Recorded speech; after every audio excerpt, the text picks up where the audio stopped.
Hello there, you're welcome to the Marketplace. I'm Charles Ayete. Here's what's coming up in this edition of the program. The former Finance Minister said Tekpe cautions government against breaching Public Financial Management Act, insisting the $1 billion special drawing rights from the International Monetary Fund must go through the Appropriation Acts before spending. Any monies that go into the Consolidated Fund without Parliament giving earlier, way in which it must be spent, can only be appropriated by Parliament under our Constitution and the Public Financial Management Act. More from the Graphic Business Stanbic Bank breakfast meeting, as if Information Minister Kojo Nkrumah charges the media to support government's efforts at wooing investors to take advantage of the Continental Free Trade Agreement area. Plus, LPG Marketers Association welcomes government's decision to lift the ban on the new liquefied petroleum gas outlet, saying it will help members to recoup investments. And of course, we have all these stories and more coming up shortly after the break. Do stay. Hello, my name is Nathaniel Atto. You can catch up with all the fun and inspiration on the Joy Sports link here on Joy 99.7 FM, together with all other shows over and over again. It's very simple. All you need to do is go to myjoyonline.com/podcast and relive all of those fun moments over and over again. Joy 99.7 FM, your radio for discerning listeners. Joy 99.7. Let's start with Ghana's public finances, because the former finance minister said Tekpe is cautioning the government not to breach the Public Finance Management Act by making sure that the $1 billion special drawings right from the International Monetary Fund goes through the Appropriation Act. Of course, that's an act of parliament before it's being spent. The finance minister, Ken Oforiatta, has revealed that the government will spend $1 billion from the fund to aid the ongoing COVID-19 economic recovery. But Mr. Tekpe, who is also the Executive Director of Accounting and Tax Consultants, PFM Tax Africa, tells Joy Business any plans to spend the $1 billion from the fund without going through parliament is contrary to the constitutional and legal framework of Ghana. Once resources flow to the country, there's a constitutional and a legal context. And what are the constitutional and legal contexts? Now, the constitutional and legal context is that any revenue that is accruing to the state must be paid into the Consolidated Fund, which Consolidated Fund is part of the public accounts for the state, for government. The Ministry of Finance is in charge of the Consolidated fund. And so I'm tracing the flow. The flow is must come into the Consolidated Fund. And that's the only way it must come into the country.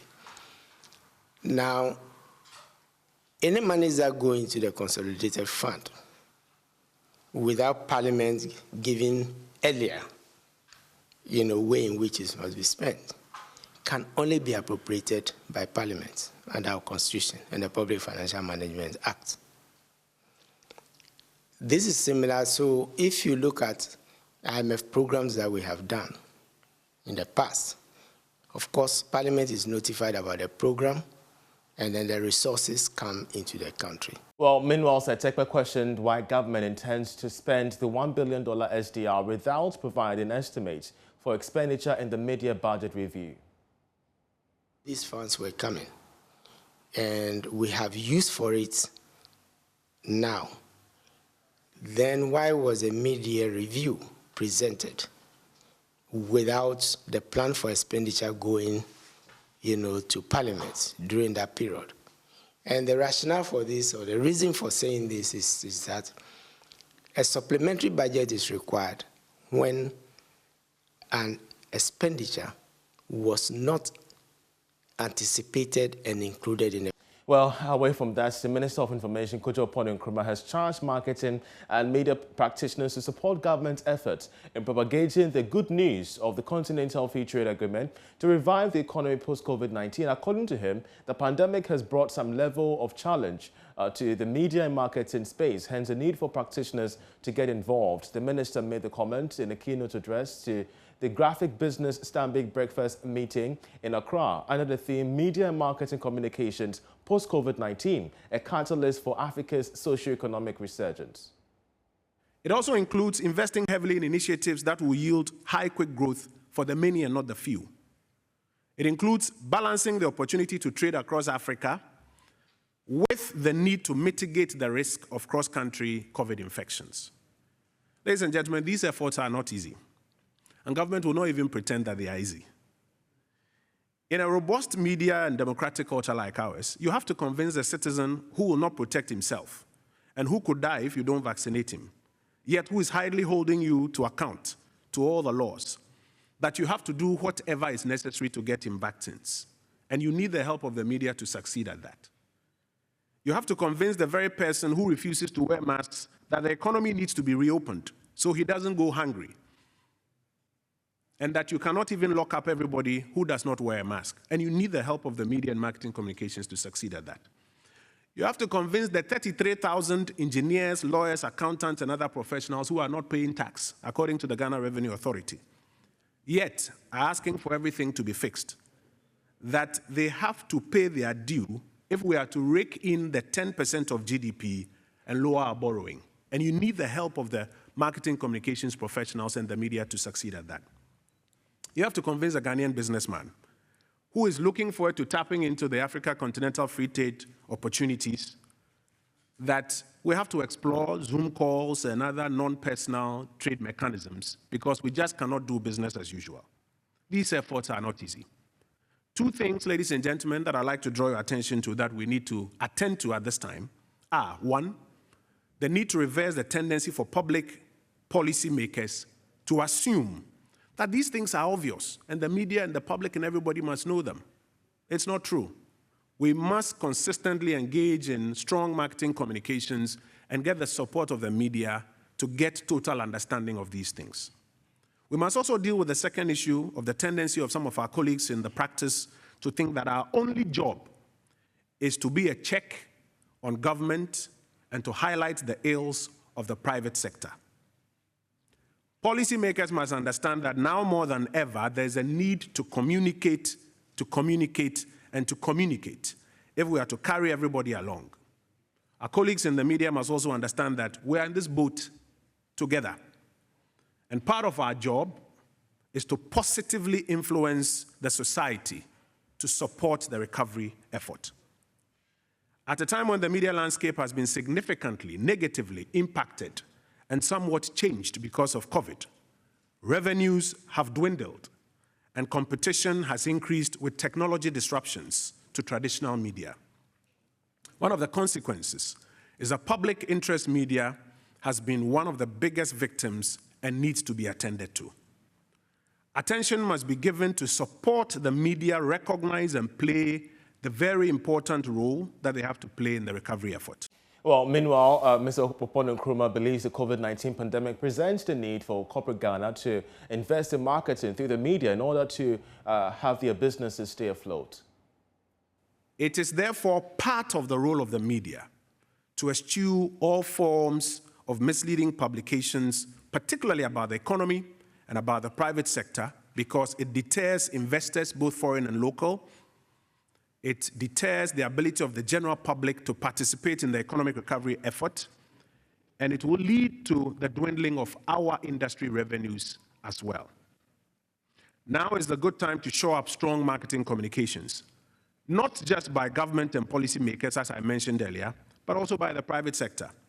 It's true that in times of economic crisis, one of the first budgets to be cut is the advertising budget. The effect is weakened media that may be prone to undesired journalism. But the literature is true that now is the time for private sector to show up advertising and marketing communication efforts. Because not only would it help the general economic recovery, it will help your business recover faster. As far back as 1927, advertising executive Roland Vail published a report in the Harvard Business Review detailing his study of companies during the 1923 recession. And let me share just a few parts of it with you. They found, for example, that companies who continued to advertise came out 20% ahead of where they were pre-recession, while those who reduced advertising ended up 7% below their pre-recession levels. So to the major brands out there, the theory is counterproductive, that these are the times, rather, that you should show up your advertising and marketing communications. And I believe that our colleagues in the media will applaud you if you do that for them. In a related development, outgoing president of the Ghana Journalists Association, Afo Money, stressed the need for business and economic journalists to take the challenge of supporting the economic growth of the country. According to him, business journalism has the potential to move the country out of resurgence of COVID-19. Between well-researched, well-presented business and economic news and a country's economic upswing. So this reinforces the need for the Ghanaian media, the need for all key players to make a conscious effort to move the paradigm from the obsessive and compulsive politics which has enveloped this country to specialization, especially on business and financial journalism, since it holds the key to picking us up from this pickle caused by COVID-19. And of course, you're still watching The Marketplace. Still to come in the bulletin, President Akufo-Addo is in Germany, where he is wooing German investors to Ghana. The president says Ghana is ripe for investors. We have, over the period, put in place measures needed to reduce the cost of doing business, improve the business environment, and made the Ghanaian economy not only one of the most business-friendly economies in Africa, but also one of the fastest-growing economies in the world. To stay with us, we have more after the break. Hello, I'm Dori Nando. You can catch up with all the fun on the Cosmopolitan Mix and on all our shows via podcast. Just go to My Joy Online podcast and search for your favorite show and relive those moments all over again. Only on Joy 99.7 FM, radio for discerning listeners. Super Hits Radio, Joy 99.7. Hello and welcome. President Akufo-Addo has described Ghana's relations with Germany as being of the utmost importance, as Ghana is determined to participate fully in the global marketplace, not based on the export of raw materials, but based on the export of things. Now, the country makes. Now, the president made this known when he delivered a speech in Dusseldorf in the Federal Republic of Germany as part of the 75th anniversary celebration of the North Rhine-Westphalia, that's Germany's #1 industrial region and most popular state. As you can see on the screens, him there interacting with some business leaders ahead of his speech. Let's take a listen to what he told the German business community. We in Ghana are encouraged by the fact that more German companies than ever are looking to invest in Ghana, symbolized by the opening of representations of the German industry giant ThyssenKrupp and the German logistics global player Kuhn & Nagel in the country, and the establishment of the Volkswagen assembly plant in Ghana. We will continue to create and maintain the conducive investment environment that not only guarantees the safety of investments, but good returns as well. We'll continue to protect legitimate investments and preserve the atmosphere of peace, stability, and security that has been an important contributor to the increasing presence of German businesses in Ghana. We'll witness through the ballot box 3 peaceful transfers of power from one political party to another in the 28-year period of the Fourth Republic. We're a country where the principles of democratic accountability and respect for the rule of law, individual liberties, and human rights are now firmly entrenched in our body politic, and where the separation of powers is real in promoting accountable governance. I'm currently in my second and final term as President of the Republic. And over the last 4 years, my government has done a lot of work in correcting the fundamentals of the economy, which were all pointing in the wrong direction when I took office in 2017. We have, over the period, put in place measures needed to reduce the cost of doing business, improve the business environment, and made the Ghanaian economy not only one of the most business-friendly economies in Africa, but also one of the fastest-growing economies in the world between 2017 and 2020, averaging annual GDP growth rates of 7% for those years, up from the 3.4% growth rate we inherited from the previous government in 2016. Indeed, with the economies of many countries around the world in recession, having recorded negative growth in 2020, largely as a result of the COVID-19 pandemic, Ghana's economy was one of the very few that still managed to record a positive GDP growth, albeit a very modest 0.9%. In spite of the ravages of the pandemic, we're working to grow the economy at a much faster rate this year, our target being a 5% GDP growth rate, which will enhance the prospects of win-win environment for both private sector and country, an environment where companies do not just survive, but actually thrive. In the first quarter of this year, the GDP of the economy grew at 3.1%, in the second at 8.9%. The major program driving the revival and revitalization of the Ghanaian economy is the 100 billion cedi Ghana Cares or Bantapa program, whose main elements include A, supporting commercial farming and attracting educated youth into commercial farming. B, building the country's light manufacturing sector. C, developing engineering, machine tools, and ICT digital economy industries. D, fast-tracking digitalization. E, developing Ghana's housing and construction industry. F, establishing Ghana as a regional hub. G, reviewing and optimizing the implementation of government flagships and key programs. And H, creating jobs for young people and expanding opportunities for the vulnerable in society, including physically challenged persons. It continues to be an exciting time to be in Ghana and to do business in the country. Already, other global car manufacturing giants, Toyota and Nissan of Japan, Sinotruk of China, have also established assembly plants in the country. Twitter is establishing its African headquarters in Ghana. Google's first African Artificial Intelligence Center is located in Ghana.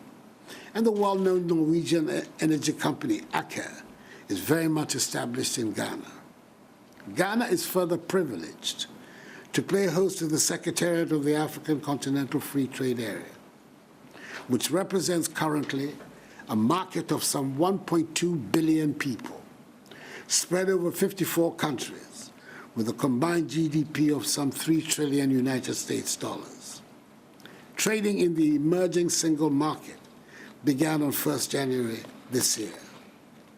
In recent times, Ghana has seen a significant rise in interest from German investors. According to records from the Ghana Investment Promotion Center, there's been a total of 192 projects with a foreign direct investment value of 84 million United States dollars registered from Germany within the last decade. And that was President Akufo-Addo there addressing the German community. Away from that, the LPG Marketers Association has welcomed government's decision to lift the ban on new liquefied petroleum gas retail outlets, saying it will help their members to recoup some of the investment and boost consumption. Government is expected to meet National Petroleum Authority in September to finalize a cabinet memo on the lifting of ban on the construction of the new LPG outlets. Speaking to Joy Business, the Vice President of the LPG Marketers Association, Gabriel Kumi, said members of the association had already disagreed with government's decision to enforce the ban. Of course, he joins us via Zoom. We're so grateful that he joined us. What will this mean to your association if the ban on new outlets is lifted? That is a very good news to us, because we are very much aware a lot of investment has gone down the drain. We have sunk a lot of funds into construction of new LPG stations prior to the atomic incident, after which government came up with a ban. As you did indicate, we had disagreed with government respectfully that we were in the process of constructing these stations, over 100 of these stations, before the ban, the atomic incident happened. One would have expected that those which were already under construction, those which had already been given permits by constitutionally mandated bodies, are allowed to continue to operate. We would have gone with government. Government has said at the time that MPA should not give new licenses to our members, but we should allow those which are already in construction to get completed. We did some work on those which are ongoing. We had a consultant who visited these stations and tried to cost the investment that has gone down. And he came up with a value of about 60 million Ghana cedis. So for the past few years, we have been pressing on government to allow us to complete these stations so that we can recoup the investment that our members have made into these outlets. So this comes as a very welcoming news, and we are very grateful to government for seeing the need to ensure that these investments are recouped, because these investments were done by indigenous Ghanaians. You know, the LPG downstream is one of the few local industries that we have. If you're looking at participation, we have about 100% local content in terms of participation. So these are Ghanaians who have invested. So there's the need for us to ensure that this investment does not go down the drain. All right, but moving forward, Gabriel, within our government will be meeting with the MPA in September to finalize this development. What's your expectation out of this meeting? Yes, we have already submitted our proposal to the MPA and to the ministry. And we have listed all these stations which are scattered across the country in these proposals. And our expectation that government will lift that ban. We are not saying government should completely lift the ban on construction of LPG, but we are saying that those which are already in construction, those which have been given permit by constitutionally mandated bodies like the MPA itself, the Environmental Protection Agency, Fire Service, all these bodies have given us those permits to construct. And we were in the process, somewhere at 50% complete, 60, 70, 80% complete. Others were even 99% complete. And then atomic came, and then we all had to stop. You know, some of these investments were also done by borrowed funds. So you can imagine the kind of pressure that are on our members. But having said that, we are very confident that the new MPA boss, he's taking the right steps, he's pressing the right knobs. We've had some very fruitful meetings with him. We are going to cooperate fully with him to ensure that this ban is lifted so that we can recoup this investment, so we can create more jobs for Ghanaians, so we can deepen the penetration of LPG in Ghana, so we can stop further drying up of our rivers, we can save our environment, and at the end of the day, save Mother Ghana. So even if you have your expectations so high, Gabriel, I want to end on this question. So what's going to be the future of, the sale of LPG, the entire market going forward, especially when this meeting is going to help curb issues regarding safety?